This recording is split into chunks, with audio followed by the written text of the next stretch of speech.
আসসালামু আলাইকুম ওয়া রাহমাতুল্লাহি ওয়া বারাকাতুহু। ওয়া আলাইকুম আসসালাম। ইন্নাল হামদালিল্লাহ নাহমাদুহু ওয়া নুসাল্লি আলা রাসূলিল কারীম, আম্মা বা'দ। আল্লাহ পাকের নিকট লাখো কোটি শুকরিয়া, মহান আল্লাহ তাআলা আমাদেরকে লাইলাতুল নিসফে মিন শাবান এশার ফরজ নামাজ আদায়ের পর দুনিয়ার মধ্যে উৎকৃষ্ট স্থান মসজিদে কিছু আলোচনা করা এবং শোনার মতো তৌফিক দান করেছেন। এই জন্য মহান আল্লাহর নিকট শুকরিয়া আদায় করি, আলহামদুলিল্লাহ। সবাই জোরে সোরে বলি আলহামদুলিল্লাহ। এই আজকের যেটা ফজিলতপূর্ণ রাত, এর ফজিলত বর্ণনা করব। দুইটা শ্রেণী ছাড়া সব মানুষকে আল্লাহ তাআলা আজকে মাফ করে দিবে। এরপরেও যারা চার দোকানে বসে টিভি দেখতেছে, আসলে আমাদেরকে দেখা শয়তান মাঝে মধ্যে হাসে, কারণ এই দুনিয়ার মধ্যে শ্রেষ্ঠ জায়গা মসজিদ রেখা আজকে এরা ফুটপাতে এখানে সেখানে পয়সা রয়েছে। এই জন্য আমরা বাইরে যারা আছি মেহেরবানি করে মসজিদের ভিতরে চলে আসি। এটা এমন একটা জায়গা, রহমতের জায়গা। আজকে আলোচনার বিষয় হলো লাইলাতুল নিসফে মিন শাবান। শাবান আমরা শুধু আজকে রাত্রে মনে করি যে লাইলাতুল বরাত, এই একটা দিনে আমাদের আমলের বিষয়, এই যে আমরা মনে করি, যার জন্য আজকে মসজিদ ভরা। গতকালকে এশার নামাজে আজকে সমান লোক ছিল ছিল না কেন? গতকালকে এশার নামাজের দাম কি কম ছিল? আজকে দাম বেড়ে গেছে। কালকেও যে এশার নামাজ ছিল দাম, আজকেও তাই আছে। কিন্তু আজকে আমরা আসছি, আজকে সবাই হাজির। রাসূলুল্লাহ সাল্লাল্লাহু আলাইহি সাল্লাম বলেন, রজব হলো আল্লাহর মাস, শাবান হলো নবীজির মাস, আর রমজান হলো উম্মতের মাস। তিরমিজির হাদিস। রজব হলো আল্লাহর মাস, শাবান হলো নবীজির মাস, আর রমজান হলো উম্মতের মাস। তাহলে মাস কি কোনটা আছে কোনটা কম দামি নাকি? এটা নবীর মাস, গুরুত্ব অনেক বেশি। একটি হাদিসে, যে ব্যক্তি রজব মাসে ইবাদত দ্বারা খেত চাষ দিল না এবং শাবান মাসে ইবাদতের দ্বারা খেত আগাছা মুক্ত করলো না, সে রমজান মাসে ইবাদতের ফসল ঘরে তুলতে পারবে না। এটা বাইহাকীর হাদিস। আপনি খেত চাষ দিলেন না, খেতে বীজ দিলেন না, নিড়াইলেন না, আপনি গাছ কি করবেন? ধান কাটবা গেলেন, ধান পাবেন দু একটা। তাহলে আগে সার দিতে হবে, জ্বালা ফলাইতে হবে, লাগাইতে হবে, সার দিতে হবে, বীজ দিতে হবে, তারপরে সামনে যায় ধান তুলবেন। এরকম ভাবে এই ফসল সঙ্গে তুলনা করা হয়েছে। যে ব্যক্তি রজব মাসে ইবাদত দ্বারা ক্ষেত চাষ দিল না, শাবান মাসে ইবাদতের মাধ্যমে আগাছা মুক্ত করলো না, সে রমজানের ফসল ঘরে তুলতে পারবে না। তাহলে রমজান হচ্ছে উম্মতের মাস। আপনি যদি রমজানের ফজিলত পাইতে চান, আমলটা শুরু করতে হবে কোথা থেকে? শাবান থেকে, রজব থেকে। আম্মা জান আয়েশা রাদিয়াল্লাহু তাআলা আনহা বলেন, রজবের চাঁদ উঠছে কিনা আমরা রাসূল সাল্লাল্লাহু আলাইহি সাল্লামের আমল দেখেই বুঝতে যেতাম। রাসূলের আমল দেখাই আম্মা জান আয়েশা রাদিয়াল্লাহু তাআলা আনহা বুঝতে যেতেন যে রজবের চাঁদ উঠে গেছে।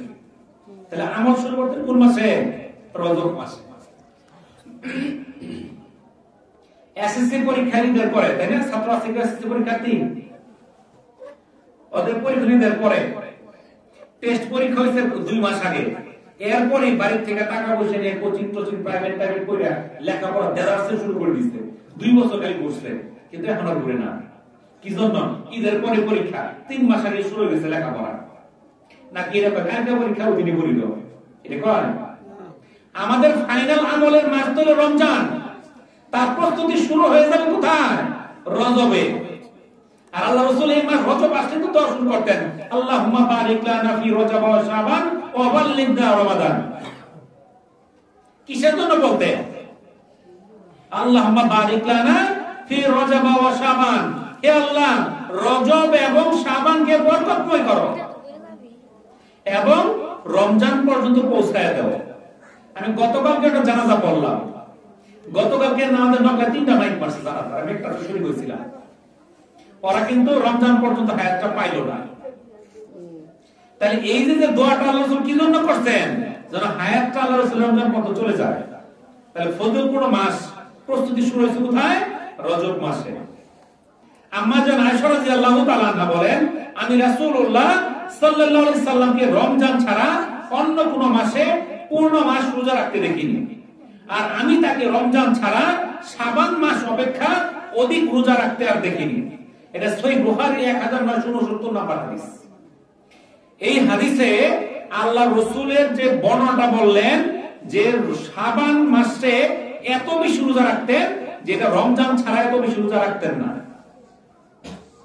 আর আমরা করি কি, ইমাম সাহেবের কাছে যায় মাসালা নেই, রোজা কোন দিন রাখি, ইমাম সাহেব বলে দেন রাখেন, প্রতিদিন রাখলে তো ভালো। কয় না, এত রাখুন যাব না। কয় তাহলে প্রত্যেক সোমবার আর বৃহস্পতিবার রাখেন। আমি বলি এটা বললেও তো এক মাসে 10টা হয়ে যায়, এটা রাখতে পারবো না, আরো কমাই দিন। কয় 13, 14, 15 রাখেন। আইমে দিলেন নফল রোজা 13, 14, 15। কয় একটু কমানো যায় না, 3টা তো বেশি হয়ে যায়, একটা রাখি নাকি? তখন আচ্ছা ঠিক আছে, একটাই রাখেন, তখন আর কমাবার চাই, একটা রাখেন। পরে আর কমান যায় না, আর কমান তো রোজা হইতো না। ও আচ্ছা, যেহেতু রোজা হইতো তাহলে একটা রাখেন। আঙ্গুর 10 হইতো, সবাই কালকে রোজা, বুঝছেন তো? সবাই হলো কালকে রোজা, এটা সুন্নত না। কালকার দিন রোজা রাখা সুন্নত না। সুন্নত হলো শাবান মাসে বেশি বেশি রোজা রাখা। আয়েশা রাদিয়াল্লাহু তাআলা থেকে বর্ণিত, রোজা রাখার জন্য রাসূলুল্লাহ সাল্লাল্লাহু আলাইহি সাল্লামের কাছে রমজান ব্যতীত সবচেয়ে প্রিয় মাস ছিল শাবান। এটা মুসনাদে আহমদ, সুনানে আবু দাউদ সহ বিভিন্ন হাদিসের গ্রন্থে হাদিসটা আসছে। উসামা বিন যায়েদ রাদিয়াল্লাহু তাআলা থেকে বর্ণিত, নবী করিম সাল্লাল্লাহু আলাইহি সাল্লাম রমজান ছাড়া শাবান মাসে যত বেশি রোজা রাখতেন, অন্য কোন মাসে এত রোজা রাখতেন না। উম্মে সালামা রাদিয়াল্লাহু তাআলা আনহা থেকে বর্ণিত, তিনি বলেন, আমি রাসূলুল্লাহ সাল্লাল্লাহু আলাইহি সাল্লামকে শাবান ও রমজান মাস ছাড়া অন্য কোন মাসে একাধারে রোজা রাখতে দেখিনি। এটা সুনানে আবু দাউদের 2336 নম্বর হাদিস। যেখানে আল্লাহ রাসূল সারা মাস রোজা রাখছেন, আমরা একটা রাখতেও ভয় পাই। বুঝতে পারছেন তো? আজকে কয়জন রোজা রাখছেন হাত তুলে তো দেখি, আছেন কেউ আজকে? নাই, 13, 14, 15 দুই দিন গেছে, একটা আছে। বুঝছেন তো কি পরিমাণ গাফেল আমরা হইছি বলেন আপনি? যেই মাসে আল্লাহ সবচেয়ে বেশি রোজা আছে রমজান ছাড়া, ওই মাসে আমরা একটা রোজা রাখা আমাদের সামর্থ্য হয় না। এত বড় গাফেল আমরা, চিন্তা করে দেখেন। নবীজি সাল্লাল্লাহু আলাইহি সাল্লাম বলেন, শাবান হলো রজব এবং রমজানের মধ্যবর্তী মাস। এই মাস সম্পর্কে মানুষ গাফেল থাকে। শাবান হলো এমন মাস যে মাসে রব্বুল আলামিনের কাছে বান্দার আমল আল্লাহর কাছে পেশ করা হয়। আমি চাই রোজাদার অবস্থায় আমার আমল আল্লাহর দরবারে পেশ হোক। এটা মুসনাদে আহমদ এবং সুনানে নাসাইর হাদিস। তাহলে এই শাবান মাসে বাৎসরিক আমলটা আল্লাহর কাছে পেশ করা হয়। আল্লাহ রাসূল চান যে বান্দার আমলটা রোজা অবস্থায় যাক। রাসূলুল্লাহ সাল্লাল্লাহু আলাইহি সাল্লাম রজব এবং শাবান মাস ব্যাপী দোয়া পড়তেন বেশি বেশি। যেই দোয়াটা বেশি পাঠ করতেন সেটা হলো আল্লাহুম্মা বারিক লানা ফি রজব ওয়া শাবান ওয়া বাল্লিগনা রমাদান। আমরা কি বেশি বেশি পড়ছি কিনা চিন্তা করে দেখুন তো। সারা বছরে সোমবার আর বৃহস্পতিবার রোজা রাখা সুন্নাত। তো রাসূলুল্লাহ সাল্লাল্লাহু আলাইহি সাল্লাম 3টা আমল কখনো ছাড়েন নাই। 1 নাম্বার তাহাজ্জুদ নামাজ, 2 নাম্বার প্রতি মাসের 13, 14, 15 এই 3 দিন রোজা, এবং রমজানের শেষ 10 দিন ইতিকাফ। জামিউস সগীর এবং সহিহ বুখারী 1975 নম্বর হাদিস। আল্লাহ রাসূল যেই 3টা আমল জীবনে কখনো ছাড়েন নাই, তাহলে আমল 3টা কি দামি না সস্তা? দামি দেখে তো ছাড়ে নাই। আর ওই 3টা আমল আমরা ধরেও দেখি না। তাহলে আবার বলি আমরা আশিকে রাসূল, আবার রাসূলের জন্য জান প্রাণ ছেড়ে দেই 12 রবিউল আউয়াল। নাকি করি?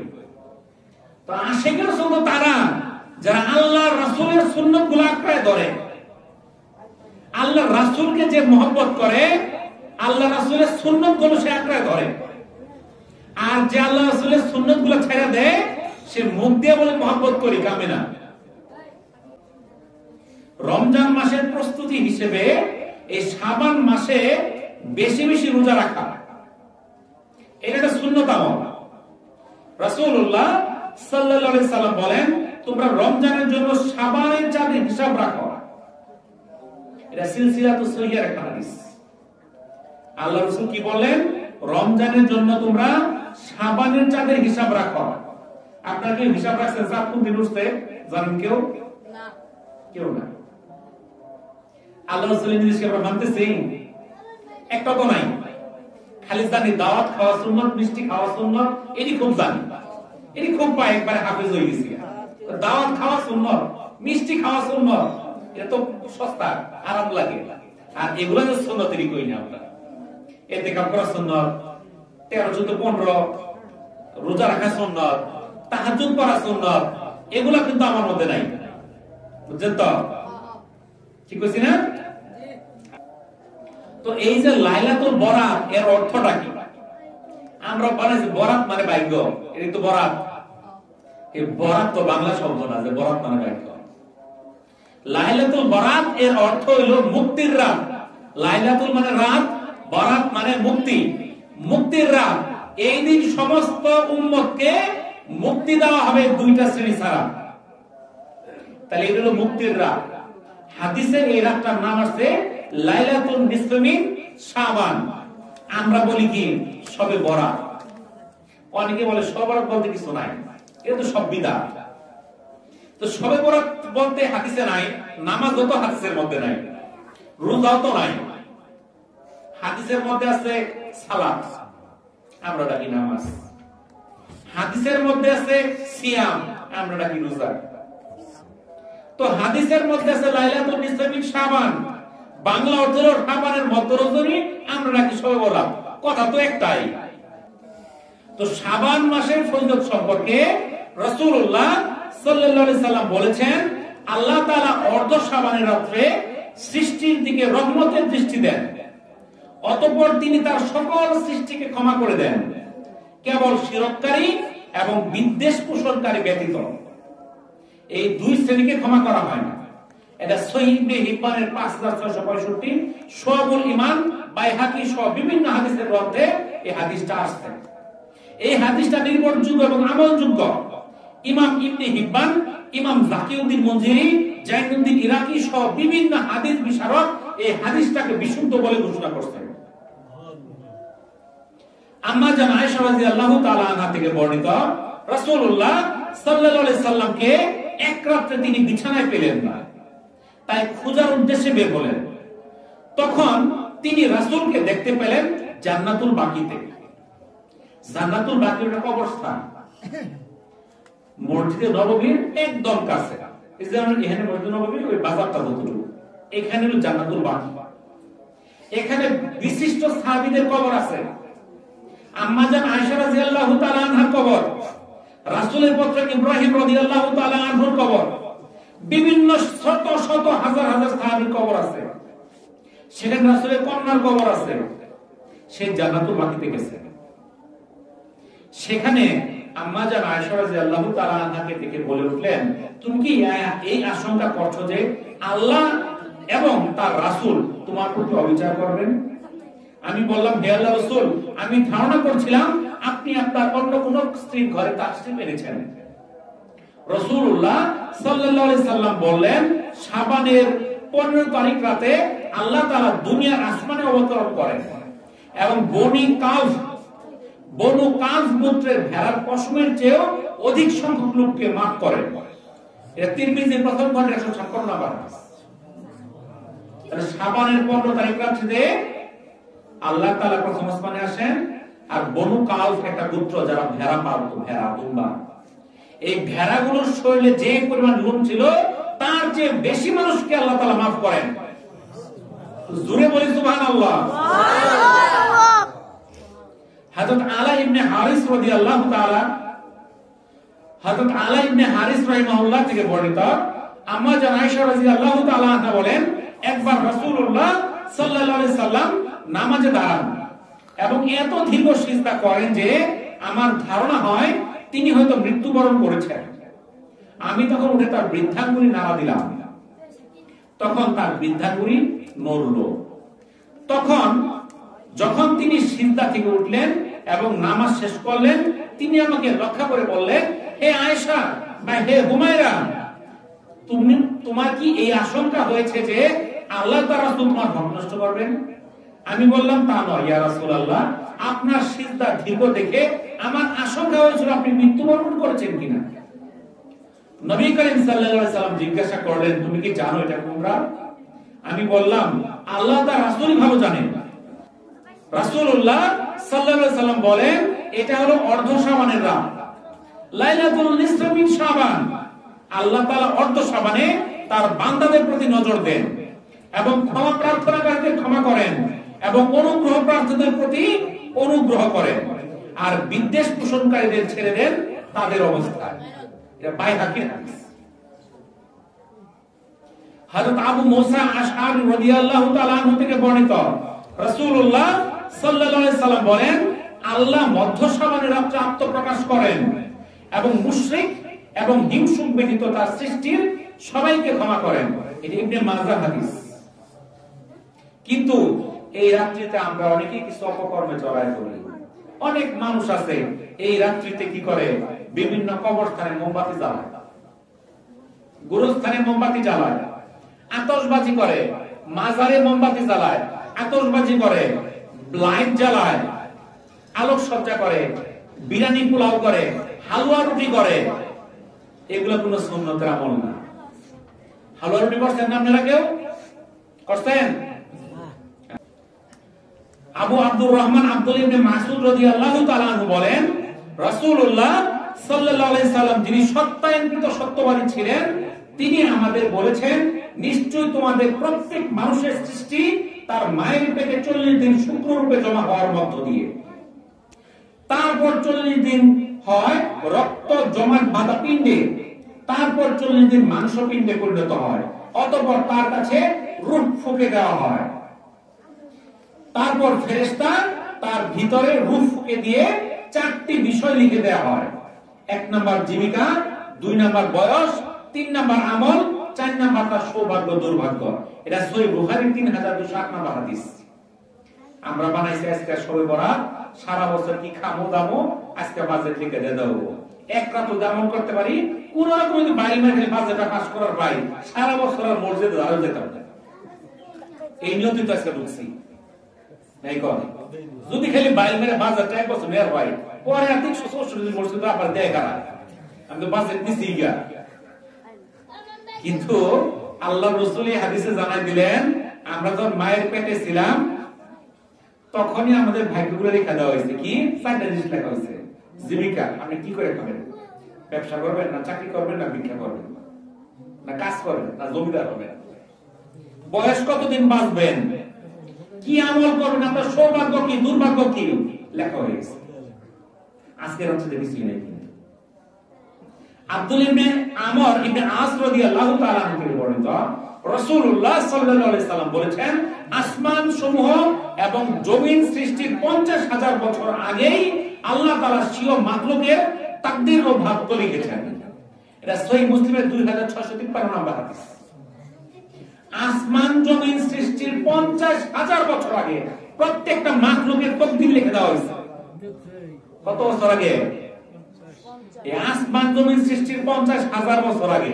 আজকে রাতে না, চিন্তা করেন না, এত খুশি হওয়ার কিছু নাই যে আজকে রাতে সব ভাগ্য লিখলাম। লেখা হয়ে গেছে আসমান জমিন সৃষ্টির 50,000 বছর আগে।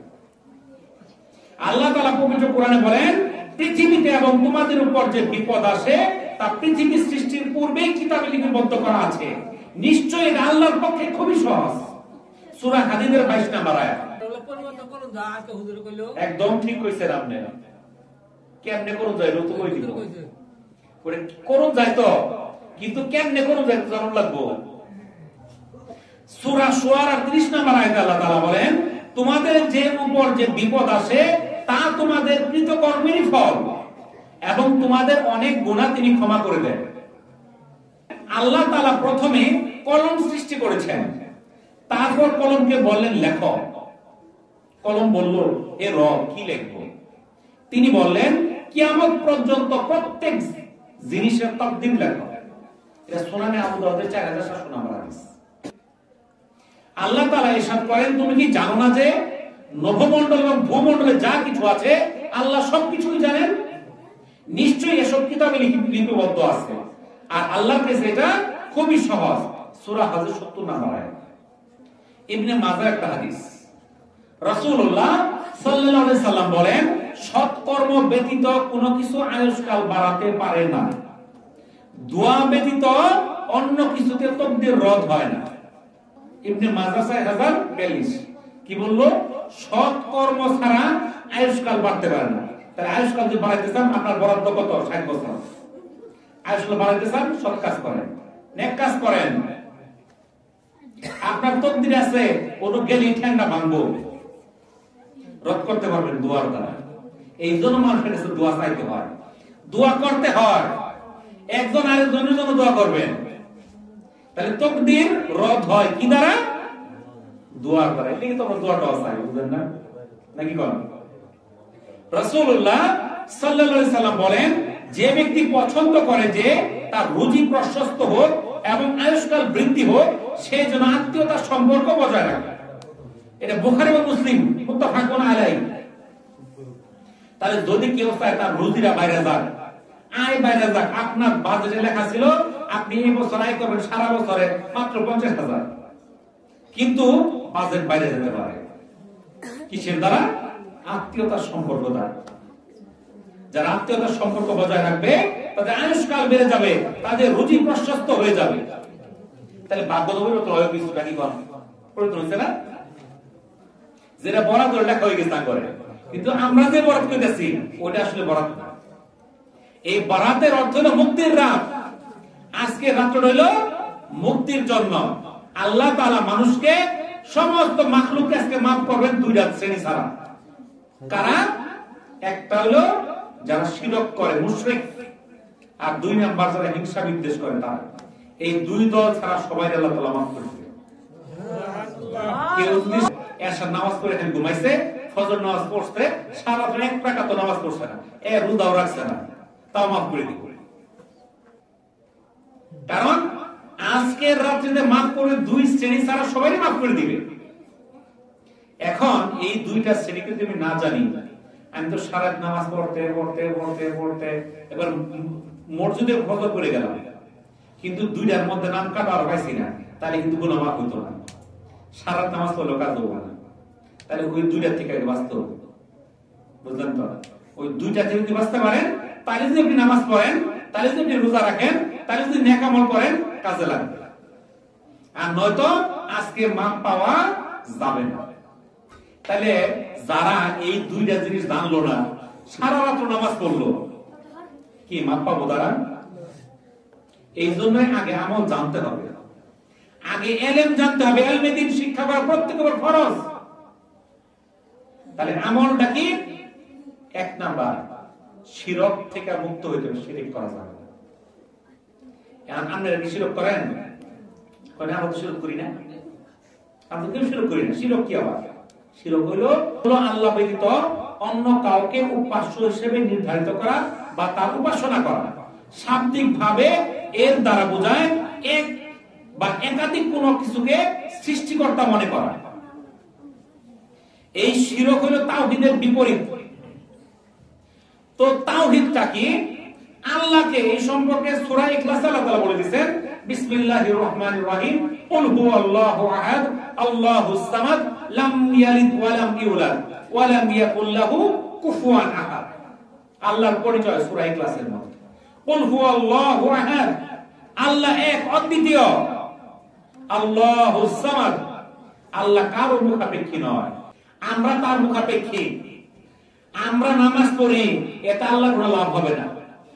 আমি নামাজ না পড়লে আল্লাহর কোনো ক্ষতিও হবে না। নামাজ পড়লে আমার লাভ, না পড়লে আমার ক্ষতি। আল্লাহর কোনো লাভ নাই, লস নাই। বুঝতেছেন তো? লাভ কার? আমার, লস কার? আমার। তাহলে কুল হুয়াল্লাহু আহাদ, তিনি আল্লাহ এক অদ্বিতীয়, আল্লাহুস সামাদ, তিনি মুখাপেক্ষী নন, লাম ইয়ালিদ ওয়া লাম ইউলাদ, তার কোনো সন্তান নেই এবং তিনিও কারো সন্তান নন। ওয়া লাম ইয়াকুল লাহু কুফুয়ান আহাদ, তার সমতুল্য কেউ নেই। তাহলে আল্লাহর সমতুল্য কেউ নাই, এটা আমরা স্বীকার করলাম কোথায়? সূরা ইখলাসে। কিন্তু এর উল্টা কাজ করি আমরা, শিরক করি। শিরক আল্লাহর সঙ্গে কারো অংশীদার করা। শিরক হলো তিন প্রকার। কয় প্রকার? তিন প্রকার। এক হলো আল্লাহর সত্তার সাথে শিরক করা। আল্লাহ এক, এর সঙ্গে আরো কেউ আছে, এরকম মনে করা। খ্রিস্টানরা মনে করে আল্লাহর পুত্র ঈসা। নাউজুবিল্লাহ।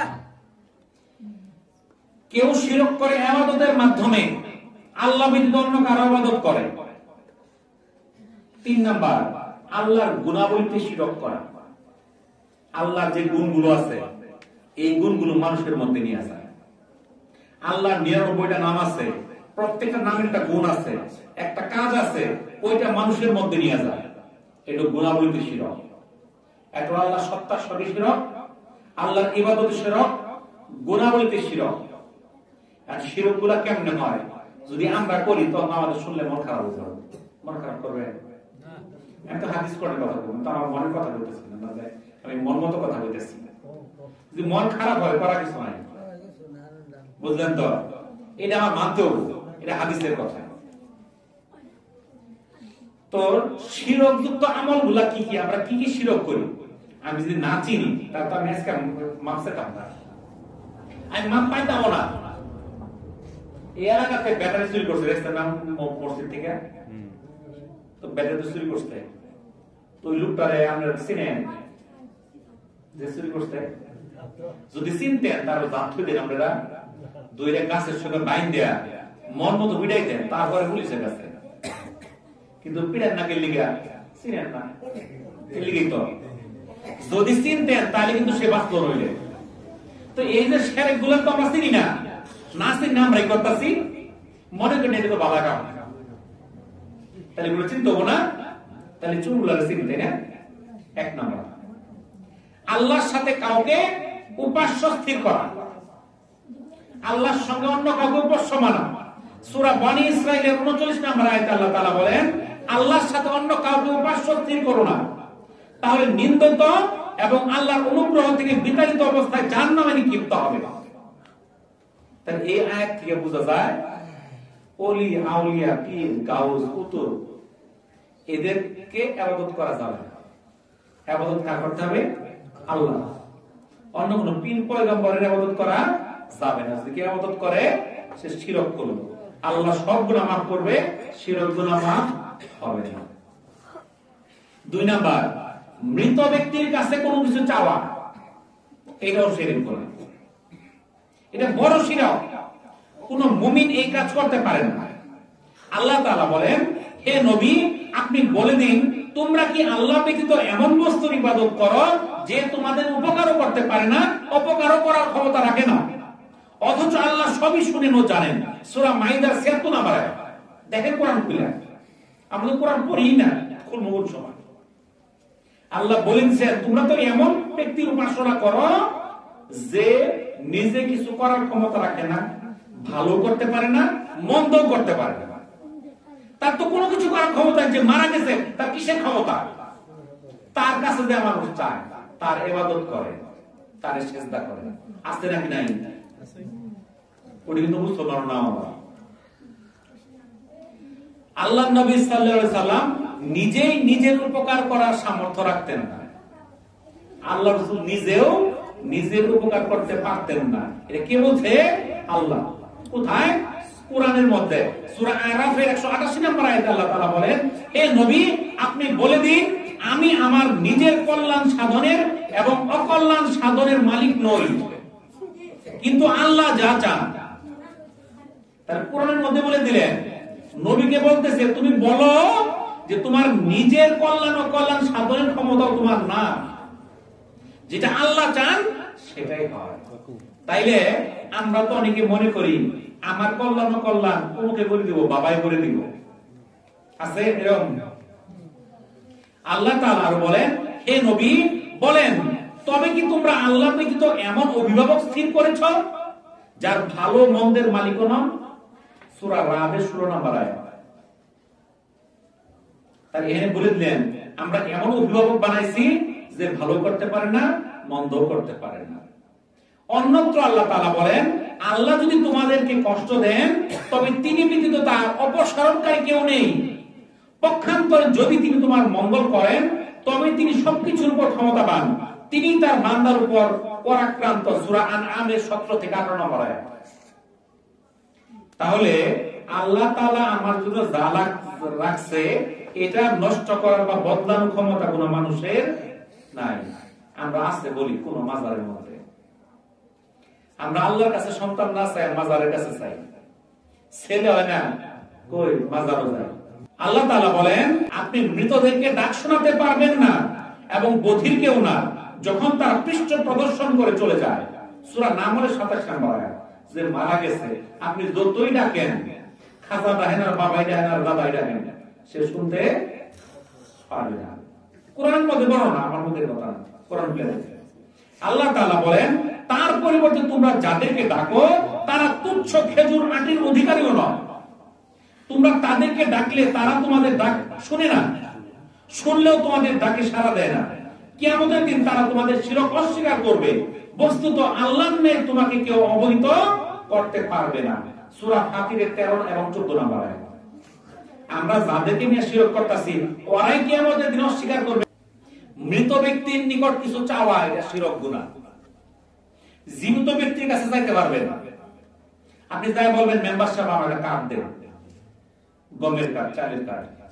আপনি দোকানদারে যা বলেন, ভাই 1 কেজি আলু দেন, চাইতে পারবেন, চাওয়া যায় আছে। যে মরে গেছে ওরে যাই বলেন যে একটা ডিম দাও, দিয়ে পাবো, একটা আলু দাও, বেগুন দাও, দিয়ে পাবো। মৃত ব্যক্তির কাছে কোনো কিছু চাওয়া শিরক গুনাহ। আমরা তো যাই মাজারও চাবার লেগে, নাকি কন? মাজার কে লেগে যায়? চাবার লেগে তো যায়। তো আল্লাহর কাছে না যায়, মাজারও চাইলেন, মৃত ব্যক্তির কাছে চাওয়া শিরক গুনাহ। বুঝতেছেন তো? কারণ আল্লাহ রাসূল বলে দিয়েছে আল্লাহ তাআলা সব গুনাহ মাফ করবে শিরক ছাড়া। তো আপনি যাইছেন পীরের কাছে, বাবার কাছে, মৃত ব্যক্তির কাছে, কি করার আছে? মহান আল্লাহ তাআলা বলেন, তোমরা তো আল্লাহর পরিবর্তে কেবল প্রতিমারই পূজা করো এবং মিথ্যা উদ্ভাবন করো। তোমরা আল্লাহর পরিবর্তে যাদের ইবাদত করছো তারা তোমাদের রিজিকের মালিক নয়। কাজেই আল্লাহর কাছে রিজিক তালাশ করো, তার ইবাদত করো এবং তার কৃতজ্ঞতা প্রকাশ করো। তারই কাছে তোমাদের প্রত্যাবর্তিত হতে হবে। সূরা আনকাবুতের 17 নম্বর আয়াত। তাহলে কোনো কিছু চাইলে কার কাছে দেব? আল্লাহর কাছে। আল্লাহর কাছে। রাসূলুল্লাহ সাল্লাল্লাহু আলাইহি সাল্লাম বলেন, যখন তুমি কোনো কিছু চাইবে তখন আল্লাহর কাছেই চাইবে, আর যখন সাহায্য প্রার্থনা করবে তখন আল্লাহর কাছেই করবে। এটা তিরমিজি 2516 এবং সহিহুল জামের 7957 নম্বর হাদিস। তো আল্লাহ রাসূল তো বলতে পারতো কোন কিছু দরকার লাগলে আমার কাছে চাইও, বলতে পারতো না? আল্লাহ রাসূল কি কইছে আমার কাছে চাইও? কার কাছে চাইতে বলছে? আল্লাহর কাছে। তাহলে স্বয়ং আল্লাহর নবী, যিনি সারা বিশ্বের মধ্যে এমন ব্যক্তি যার তুলনা করা যাবে না। আশরাফুল মাখলুকাত তো আমরা সবাই, কিন্তু আশরাফুল মাখলুকাতের মধ্যে উনি এমন নবী, উনি শুধু আমাদের নবী না, নবীদেরও নবী, রাসূলদেরও নবী, বিশ্ব ব্রহ্মাণ্ডের নবী, মানুষের নবী, জিনেরও নবী। তাহলে তার কাছেও কোনো কিছু চাওয়া যাবে না, রাসূলের কাছেও কোনো কিছু চাওয়া যাবে না যে আল্লাহ রাসূল আমার এটা দাও, আমার ছেলে সন্তান দাও, আমার মেয়ে সন্তান দাও, তাহলে আপনি শিরক করুন, জাহান্নামে যেতে হবে। রাসূলের কাছে চাওয়া যাবে না যে রাসূল আমাকে পুত্র সন্তান দেন, আমাকে কন্যা সন্তান দেন, এটা চাওয়া যাবে না। যে চাবে সে শিরক গুনাহ করলো, তার ঠিকানা জাহান্নাম বেছে নিল। আর আমরা যাই বাবার কাছে, অনেকে নাম রাখে গাউসুল আজম, ডাকে গাউসুল আজম মাজভান্ডারি, গাউসুল আজম আব্দুল কাদের জিলানী। এই যে ডাকলো মানুষ শিরক আর জাহান্নামটা খুঁজে নিল। গাউসুল আজম অর্থ হইল সবচেয়ে বড় সাহায্যকারী। সবচেয়ে বড় সাহায্যকারী কারা? আল্লাহ। তাহলে আল্লাহর সাহায্যকারী না বানায়া আমি বাবারে বানালাম সাহায্যকারী। ওই তো মরে গেছে, ওরই সাহায্য করে কারা? ওই কোথা থেকে আমরা সাহায্য করবো পদ্ধতি? আল্লাহ ব্যতীত অন্য কারো নামে মান্যত করা এটা শিরক গুনাহ, শিরক। আল্লাহর নাম ছাড়া কারো নামে মান্যত করে, আমরা করি বাবার নামে, পীরের নামে, মাজারের নামে। খাসি গরু বড় মুরুবটা দিয়ে তৈরি মান্যত করি, বড় ছাগলটা মান্যত করি, গরুটা মান্যত করি। এর মানে দুধকটা কিনলেন টাকা দিয়ে, ওই মুরুবটা কিনে খাইলে তো মানে পেটটা ভরতো। গরুটা দিলেন, মুরগিটা দিলেন, মানে দুধকটা টাকা দিয়ে কিনলেন। গায়রুল্লাহর নামে মানত করা এটা হারাম। আম্মা জান আয়েশা রাদিয়াল্লাহু তাআলা আনহা থেকে বর্ণিত, রাসূলুল্লাহ সাল্লাল্লাহু আলাইহি সাল্লাম ইরশাদ করেছেন, যে ব্যক্তি আল্লাহর আনুগত্যের কাজে মানত করে সে যেন তা পুরা করে, আর যে ব্যক্তি আল্লাহর নাফরমানির কাজে মানত করে সে যেন তার নাফরমানি না করে, অর্থাৎ মানত পূরণ না করে। এটা বুখারীর 6696 নম্বর হাদিস। মানছে কি পোলা হইলে মানলাম, মাজার অমুক বাবার নামে খাসি মানলাম, মানছেন ভালো কথা, আর পূরণ করা দরকার নাই। কারণ মাইন্ড এক গুনাহ করছেন, ওটা জবাই করে আরেক গুনাহ করে নিয়েছে, তওবা করে আয় করে। তাহলে মান্যত একমাত্র কার জন্য হবে? আল্লাহর জন্য হবে, কোন ব্যক্তির নামে হবে না। এটা আমাদের মনে রাখতে হবে। অনেকে আছে কবরের মধ্যে যায় মোমবাতি, আগরবাতি, টাকা পয়সা, বিভিন্ন দান সদকা আমরা লয়ে যাই। এটা হলো শিরক। আমরা তো পীরের বাড়ি যাই, খালি হাতে যাই নি, টাকা পয়সা, বিস্কুট, চানাচুর, মুরগি, খাসি, গরু, সিন্নি, কত কিছু লয়ে যাই। যদি এটা দেওয়া যায় যেহেতু, তা তো রাসূলের মূল্য যেত, রাসূলের রোজ খাসি লয়ে যেত না? লয়ে যায়, খাসি লয়ে যায়, মুরগি নিয়ে যায়, গরু নিয়ে যায়। তাহলে রাসূলের সেই বড় হয়ে গেছে গা। আমরা বাংলাদেশের পীরগুলা এরা ভালো লোক বুঝছি, এরা জানি এরা পয়গম্বর, আল্লাহ রাসূলের চেয়ে বড় বলেন না। নাউযুবিল্লাহ। তাহলে আল্লাহ রাসূলের রওজার মধ্যে আমরা খাসি নিয়ে যাই না, গরু নিয়ে যাই না, মোমবাতি জ্বালাই না, আগরবাতি জ্বালাই না। আঙ্গরের পীরের মাজার, এটি সব আগরবাতি, মোমবাতি, খাসি, গরু, ছাগল, মানে টাকা কামাই করার দাম না, আর কিছু না। যে কবর শুয়ে রয়েছে ওই কি খাসি খায় না গরু খায়? খায় কারা? যে খাবেন ওই বেচাদের বিল্ডিং 5 তলা 10 তলা আছে না নাই? এই যে কয় নাগের বাংছে কোন পীরের মাজার? দুজা পীরের মাজার। হাই রে দুম্বা, কত দামি দামি জিনিস যারা লয়ে যায়, ওকে গর্ব কিছুই নেই। আর যাতে নিছে ওর 5 তলা বিল্ডিং, ওর বাড়ি, ওর গাড়ি, 600 একর জমি, ব্যাংক ব্যালেন্স সবই আছে। আর যে নিছে ওর কিছুই নেই। বুঝলেন তো? তার লাভ কার? যে কবর রয়েছে, কবরই রয়েছে, ওই তো খাওয়া হয়েছে না, খাইতেছে ওর দিয়া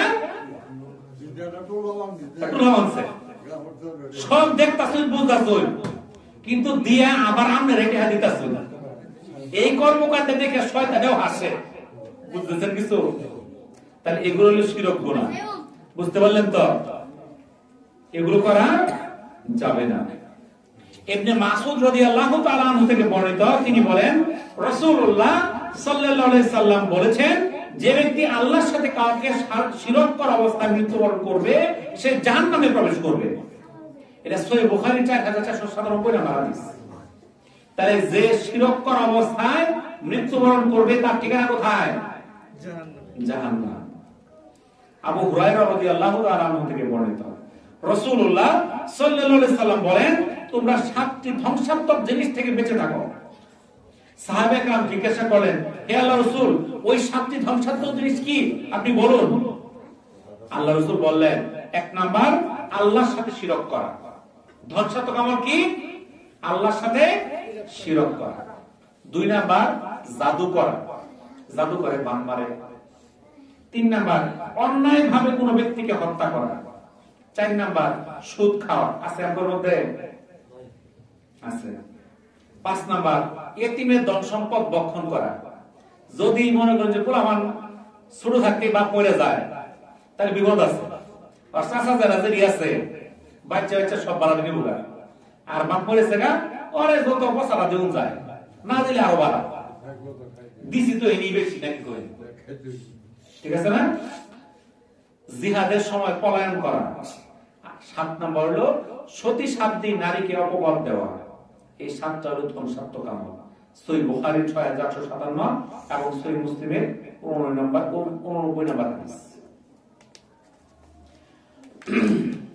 জাবির রাদিয়াল্লাহু তাআলা আনহু থেকে বর্ণিত, রাসূলুল্লাহ সাল্লাল্লাহু আলাইহি ওয়াসাল্লাম বলেছেন, যে ব্যক্তি কোন শিরক করা ব্যতীত আল্লাহর সাথে সাক্ষাৎ করবে সে জান্নাতে প্রবেশ করবে, আর যে ব্যক্তি শিরক করা অবস্থায় মৃত্যুবরণ করবে তার ঠিকানা জাহান্নাম। এটা সহিহ মুসলিমের 93 নম্বর হাদিস। তার শিরকটা কত ডেঞ্জারাস গুনাহ, এইটা সারা দিকেও মরতে পারে, শিরক ছাড়া সে জান্নাতে যাবে। আর শিরক লইয়া নামাজ পড়ছে, রোজা রাখছে, হজ করছে, যাকাত দিছে, শবে বরাত করছে, সদর কদর করছে, ঠিকানা জাহান্নাম। এজন্য শিরক করছে। আর আল্লাহ তাআলা নবী করিম সাল্লাল্লাহু আলাইহি সাল্লামকেও শিরক করতে সতর্ক করছেন। আল্লাহ তাআলা কারে সতর্ক করছেন? স্বয়ং রাসূলকেও। কিভাবে? সূরা জুমারের 65 নম্বর আয়াতে আল্লাহ তাআলা বলেন, যদি তুমি শিরক করো তবে তোমার সমস্ত আমল বরবাদ হয়ে যাবে এবং নিশ্চিত ক্ষতিগ্রস্তদের অন্তর্ভুক্ত হবে। তাহলে যারা শিরক করবে তাদের যত রকম আমল আছে সব বরবাদ হয়ে যাবে। নামাজ পড়বেন, রোজা রাখবেন, হজ করবেন, যাকাত করবেন, সব শেষ। কি কইরা? ওই মাজারও মানছেন, যে মোমবাতি আগরবাতি দিচ্ছেন, দাহেন বাবারে, আলীরে, মাইজ ভান্ডারে, গাউসুল আজম, শেষ, সব আমল শেষ।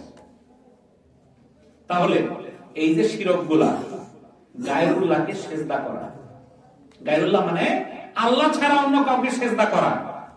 আমাদের মতো অনেকেই আছে দেখবেন কবরের মধ্যে ওর লেখা কবরে সেজদা করার নিষেধ আছে মাজার, কিন্তু সেজদা করতেছে। দেখছেন আপনারা কেউ? দেখছেন? তাহলে যারা কবরে সেজদা করলো তার ঠিকানা জাহান্নাম হলো, এতে সন্দেহ আছে? না করে কে? ঠিক আছে, তাহলে সন্দেহ নাই, কবরে যে সিজদা করবে তার ঠিকানা জাহান্নাম করে নিল। আমাদের মতো অনেকে যায় করে। 2 নাম্বার, গায়রুল্লাহর কাছে আশ্রয় চাওয়া, পানাহ চাওয়া। বিপদে বললে বাবার ডাকে, ইয়া খাজা, গাউসুল আজম, মাইজ ভান্ডারি, এইটা ওটা ডাকে। যদি বিপদে পড়ে কোনো মানুষ আল্লাহ ছাড়া কাউকে ডাকে, এমনকি রাসূলকেও ডাকে, তার ঠিকানা জাহান্নাম করে দিল। 3 নাম্বার, গায়রুল্লাহর নামে জপ করা, জিকির করা, ইয়া খাজা, ইয়া আলী, এগুলো জিকির করে।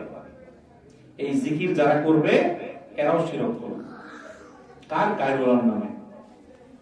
গায়রুল্লাহকে কোনো কিছু এমন ক্ষমতাধর মনে করা যা আল্লাহর ক্ষমতা আছে, এরকম ক্ষমতা ওই ব্যক্তির আছে, এরকম যদি কেউ মনে করে সেটাও শিরক।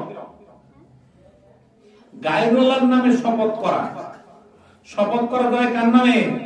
আল্লাহর নামে। কসম করা যায় কার নামে? আল্লাহর নামে। কোন ব্যক্তির নামে কসম করা যাবে না, কোন বস্তুর নামে কসম করা যাবে না, আল্লাহর নাম ব্যতীত কারো নাম নিয়ে কসম করা যাবে না, সেটাও শিরক গুনাহ। কোরআনের কসম, মসজিদের কসম, পীরের কসম, ঘরের কসম, মাতার কসম, চোখের কসম, এই শিরক গুনাহ। কি গুনাহ? শিরক গুনাহ। কসম হলো আল্লাহ, আল্লাহর কসম কই যে উল্টা পাল্টা কোন, তাহলে তো খবর হয়ে যাবে, চিন্তা করেন না, ওটা কয় না। 6 নাম্বার, গায়রুল্লাহকে আল্লাহর গুণাবলীর সঙ্গে মিশিয়ে ফেলা। আল্লাহর যে গুণাবলী আছে, এই গুণ যদি কোনো মানুষের মধ্যে আছে মনে করে, তাহলে সে শিরক গুনাহ করবে। গায়েব জানে কারা? আল্লাহ। কেউ তোমার ব্যক্তির বাবা গায়েব জানে, ওই যে ভবিষ্যৎবাণী করে গণক, ওই গায়েব জানে, এটা যদি কেউ মনে করে তাহলে শিরক করবে। যদি কেউ মনে করে অমুকে মুক্তিদাতা, অমুকে সন্তান দাতা, অমুকে নেক সন্তান দেয়, অমুকে পুত্র সন্তান দেয়, অমুকে কন্যা সন্তান দেয়, এগুলো শিরক গুনাহ। 7 নাম্বার, কাবা ঘর ব্যতীত কোন ঘরকে তাওয়াফ করা, এটা শিরক। কেউ কেউ আছে মাজারে ঘুরে, মাজার চারদিক ঘুরে তাওয়াফ করে, শিরক গুনাহ।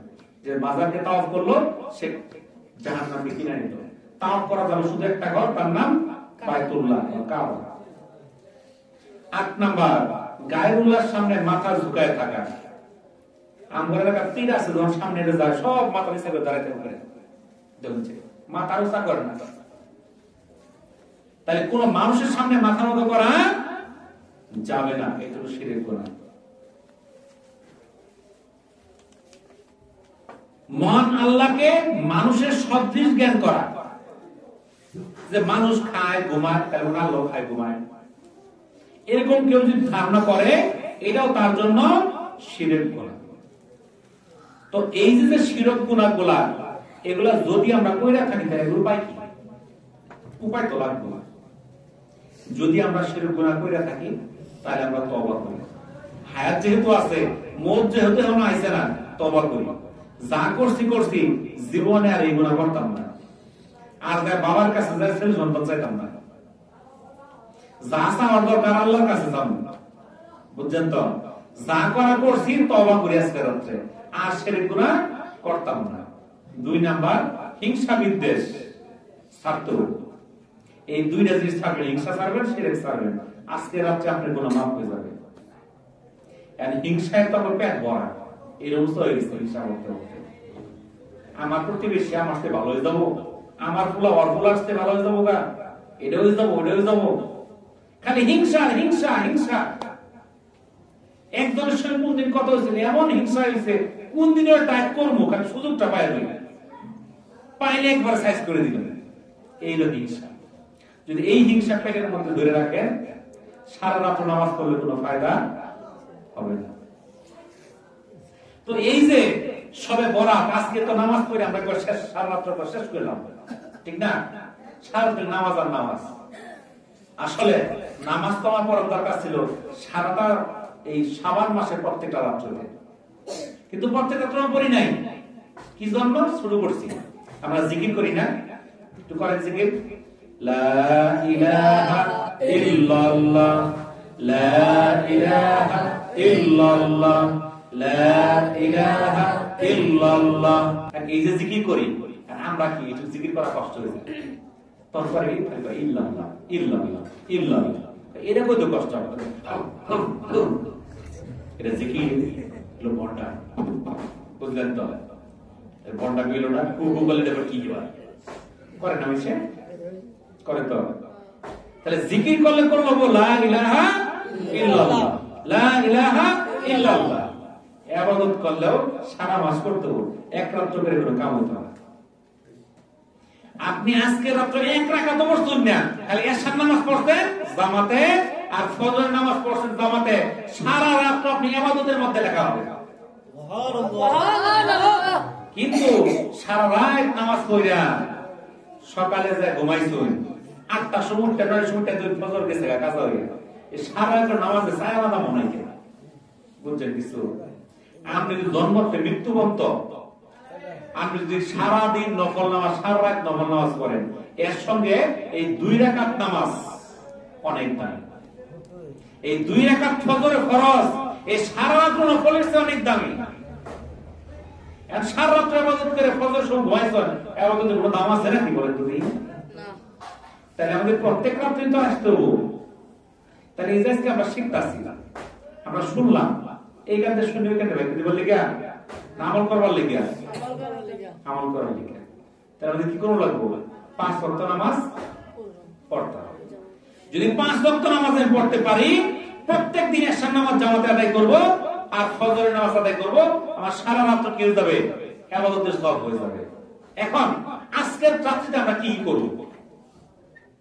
আজকে আমরা ইবাদত করব, কেন ইবাদত করব? বন্ধুদিন কারণ লাগবে না?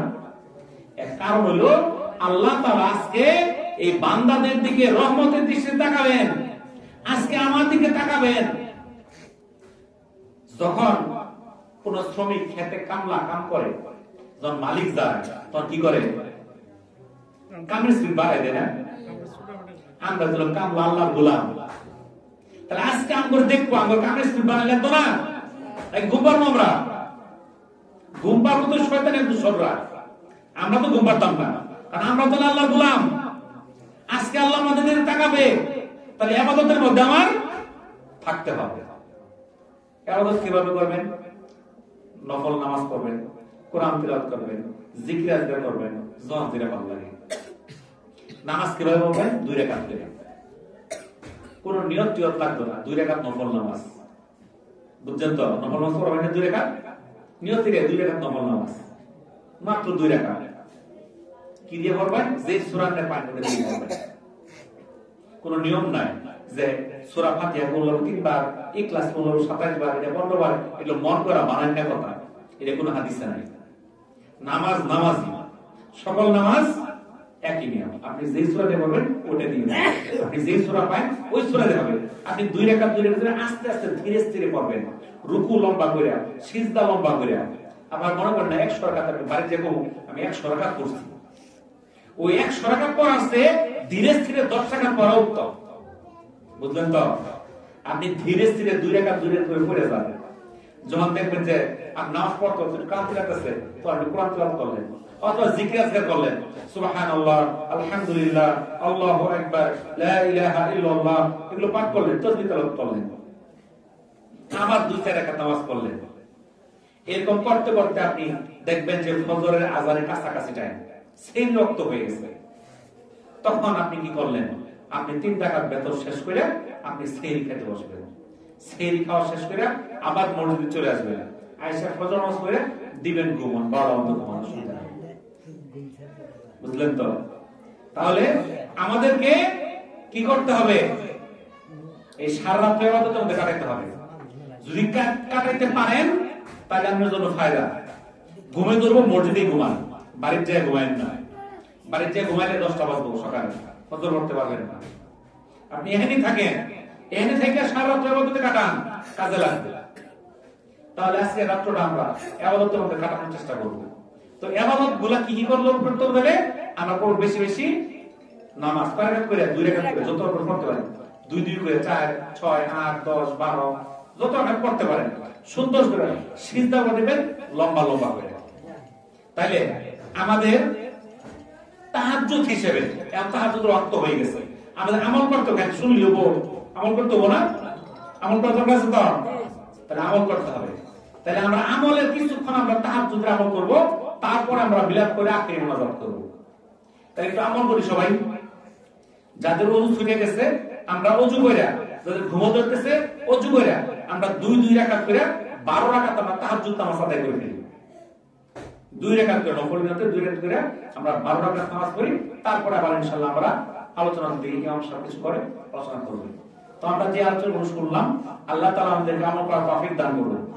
যদি এর মধ্যে ভুলভ্রান্তি হয়ে থাকে মহান আল্লাহর কাছে ক্ষমা চাই, আল্লাহ তাআলা যেন আমাকে maaf করে দেন। সবাই আমিন। ওয়া আখিরু দাওয়ানা আলহামদুলিল্লাহি রাব্বিল আলামিন। আসসালামু আলাইকুম ওয়া রাহমাতুল্লাহি ওয়া বারাকাতুহু।